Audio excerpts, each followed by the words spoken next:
Hello everyone, I hope कि सब अच्छे से हैं, मज़े से हैं। और मेरे वीडियोस जो आते रहते हैं अब तो जल्दी जल्दी उनका वेट भी करते हैं, क्योंकि कुछ लोग इतने दिल से जुड़ गए हैं। और थैंक यू यूट्यूब कि इतने अच्छे फ्रेंड्स मुझे दिए। हाँ, कुछ अभी बनते नहीं हैं लेकिन दिखावा करते हैं कि हम आपके फ्रेंड बन गए, तो केवल कुछ घंटों के होते हैं या फिर 1 दिन के होते हैं या 2 दिन के, और उसके बाद गायब हो जाते हैं, पता नहीं कहाँ, जहाँ से आए शायद वहीं। लेकिन मेरी फ्रेंड लिस्ट में वो रहते हैं, क्योंकि मैं अनसब्सक्राइब नहीं करती, वो करके चले गए, डज़न्ट मैटर। तो चलिए, आज थोड़ी सी करनी है आपसे बात, और आज भी कुछ बनाया है आपके लिए, वो आपको इस वीडियो के थ्रू पता चल जाएगा कि मैंने क्या बनाया है आपके लिए। एक छोटी सी बात कहना चाहूँगी कि जब आप छोटे होते हैं या स्कूल में होते हैं तो उस समय यही लगता है कि आप जो पढ़ रहे हैं, अगर पढ़ाई में होशियार हैं तो घर का काम तो करना ही नहीं पड़ेगा कभी भी, क्योंकि हमको तो कुछ बनना है, हमको तो पढ़ना है। और घर के कामों से अक्सर दूर अपने आप को रखते हैं, और कहीं न कहीं ये सोचते हैं कि ये तो बहुत छोटा-सा काम है, और बिना पढ़ने वाले घर का काम करते हैं, और जो बहुत होशियार होते हैं वो आगे चलकर ये कहीं न कहीं घर वाले दिमाग में डाल देते हैं कि आप अगर पढ़ने में होशियार हैं, अच्छे हैं, तो इन फ्यूचर आपको बहुत अच्छी जॉब मिलेगी, और घर के काम तो शायद आपको करने ही नहीं हैं। कहीं न कहीं ये चीज़ मेरे दिमाग में भी थी। साइंस स्ट्रीम से मैंने ग्रेजुएशन किया, फिर साइकोलॉजी से पीजी किया, तो दिमाग में यही था कि कहीं न कहीं सेट होना है, कुछ न कुछ करना है।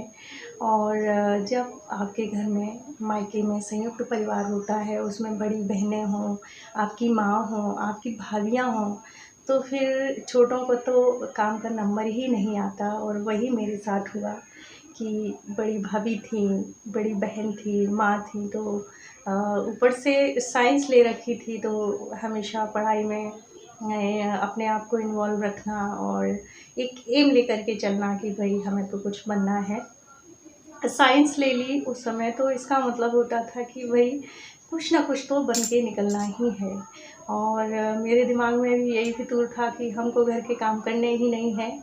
बहुत सारी फ्रेंड्स हैं, इस बात को जानती हैं कि जब हम लोग प्लेग्राउंड में, जब हम लोगों का कोई पीरियड वेकेंट हुआ करता था, तो हम लोग बैठ जाया करते थे। उस समय जो आर्ट से जो स्टूडेंट्स हुआ करते थे या जो ट्रेड लेते थे, वो अक्सर सिलाई, कढ़ाई, बुनाई ग्राउंड में बैठ कर के करते थे।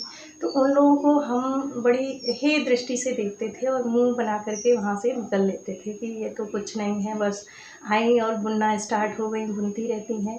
लेकिन ये नहीं जानते थे कि असल ज़िंदगी में यही सब काम आने वाला है। जो हम सब डिसेक्शन करते थे, चाहे वो प्रॉन रहा हो या फ्रॉग रहा हो, बहुत सारी चीज़ों का डिसेक्शन किया, वो मुझे नहीं लगता कि मेरी निजी लाइफ में काम आया। बस ये है कि साइंस से पढ़ी तो बच्चों को अच्छे से पढ़ा सकती हूँ। वो उनका कोई क्वेश्चन है तो उसको अच्छे से जवाब दे सकती हूँ। बस इतना तो है, बाकी डिसेक्शन वाला मामला वहीं का वहीं रह गया, कुछ सीखने को नहीं मिला निजी लाइफ में। जो व्यावहारिक ज़िंदगी है उसमें तो यही सब चलता है, सिलाई, कढ़ाई, बुनाई, जिनसे मैं हमेशा कोसों दूर रही। और कुकिंग तो जीवन में शामिल ही नहीं था, क्योंकि घर में जब आपके बड़े होते हैं तो छोटों का नंबर केवल खाने का होता है, बनाने का नहीं। लेकिन ससुराल में आई, और उस समय भी कुछ नहीं आता था मुझे, लेकिन धीरे-धीरे इंटरेस्ट जगा कि कुकिंग की तरफ। बहुत सारी गलतियाँ की, धीरे-धीरे सीखा। उसके बाद एक समय ऐसा आया कि मेरे हाथ की बनी चीज़ों की तारीफ़ होने लगी। उससे जो सैटिस्फैक्शन मिला, वो किसी रिवॉर्ड से कम नहीं है। जब सामने वाला तारीफ़ करता है तो एक रिवॉर्ड ही होता है आपके लिए। वो चीज़ें अब समझ में आ रही हैं, उस समय नहीं आती थी, जब लगता था कि साइंस ले ली तो इसका मतलब हम तो बन गए, अपने देश के वैज्ञानिक बन गए, डॉक्टर, और न जाने क्या-क्या, कितने सारे सपनों को लेकर के जीते हैं। लेकिन आपकी डेस्टिनी जो है वो तय करती है कि आपको इन फ्यूचर क्या बनना है। अ, अगर मुझे राइटर ही बनना था तो हिंदी लेनी चाहिए थी, लेकिन हिंदी का तो कहीं नामो-निशान नहीं था। एक क्योंकि और सब्जेक्ट्स जो होते हैं वो इतने टफ़ होते हैं कि हम लोग जो पूरा अटेंशन है वो और सब्जेक्ट्स पर ही, साइंस है, फिज़िक्स, केमिस्ट्री पर ही रहता है। हिंदी बेचारी तो लास्ट में देखते हैं, जब पेपर होने से 2-4 दिन पहले। वही मेरे साथ था, लेकिन इंटरेस्ट जो था वो शुरू से हिंदी में रहा। लेकिन वक्त या यूँ कहिए डेस्टिनी में था कि आपको राइटर बनना है, और उसी की तरफ रुझान हुआ। गृहिणी बनना है, गृहिणी बन गई, लेकिन डॉक्टर इंजीनियर इंजीनियर नहीं, डॉक्टर और साइंटिस्ट कहाँ चला गया पता नहीं। लेकिन अभी जो मेरे अंदर है वो एक गृहिणी का मन है, गृहिणी का दिल है।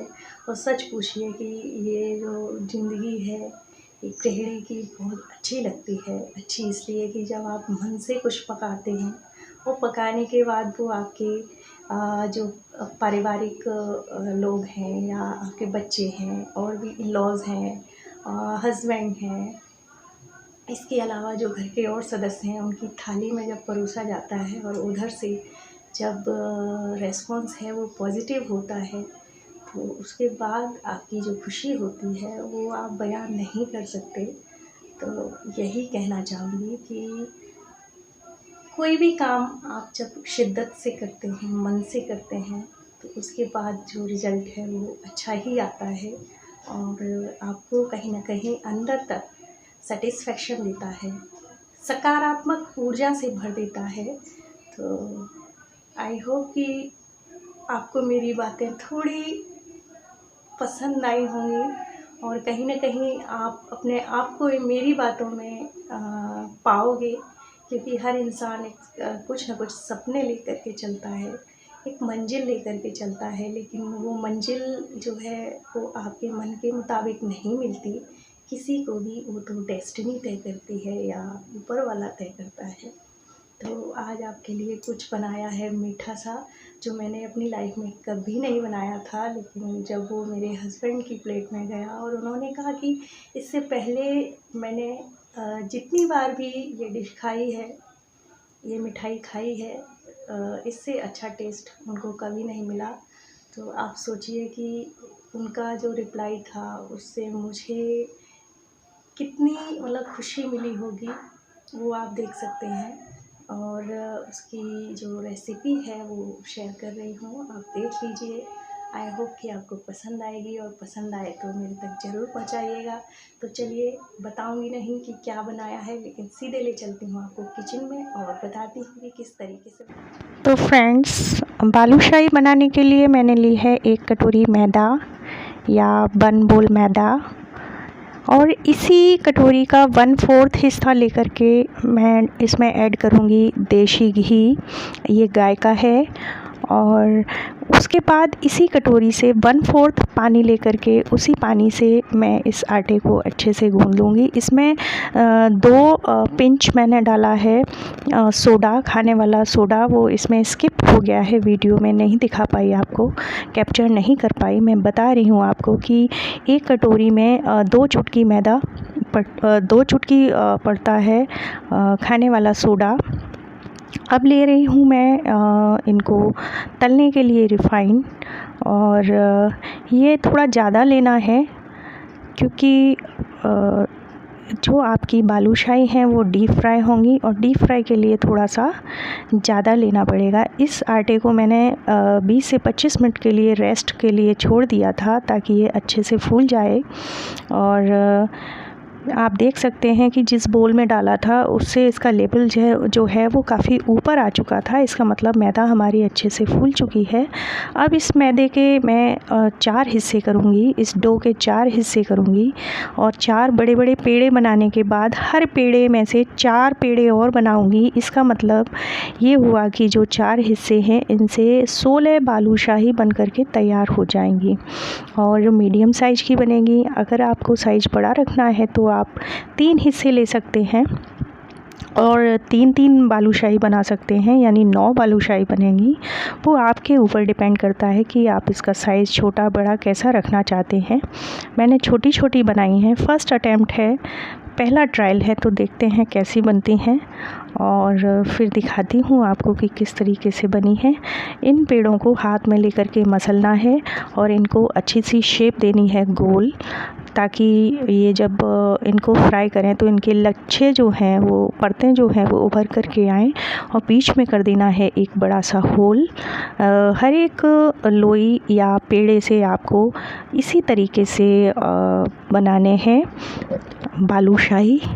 आज पता नहीं क्यों वॉइस ओवर करते समय माइंड इधर उधर हो रहा है, तो ढंग से नहीं कर पा रही हूँ।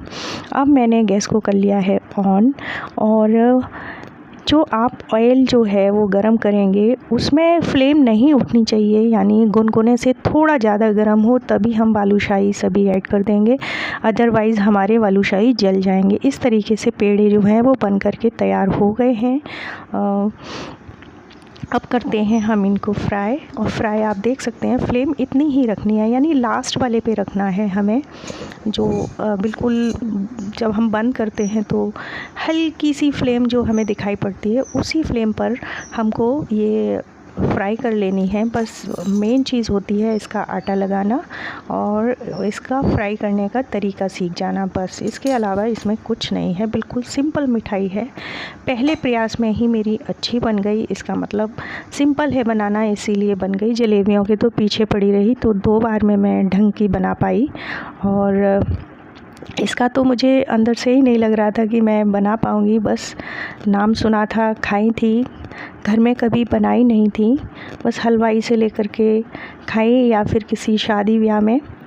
तो इसी वजह से मैंने आज सोचा कि मैं घर पर ट्राई करती हूँ, और बच्चों को बहुत पसंद है, घर के और लोगों को भी पसंद है, तो कोशिश की थी छोटी सी। और ये सिरप बना करके रखा है, बिल्कुल रसगुल्लों जो हम आधे तार की चाशनी बनाते हैं और जलेबियों के लिए, बिल्कुल वैसे ही बनाई थी मैंने। यानी आधा किलो जो हम लेंगे चीनी, उसमें 250 ग्राम पानी पड़ता है, यानी 250 ml। आज आपसे लेती हूँ विदा, इस आशा के साथ कि आज का जो वीडियो है आपको पसंद आया होगा, मेरी बातें आपको पसंद आई होंगी, और अच्छे अच्छे कमेंट्स करेंगे। कल के वीडियो के लिए इंतज़ार करेंगे और दुआ करेंगे कि मैं ऐसे ही खुश से लेती हूँ विदा। और चलिए चलते हैं।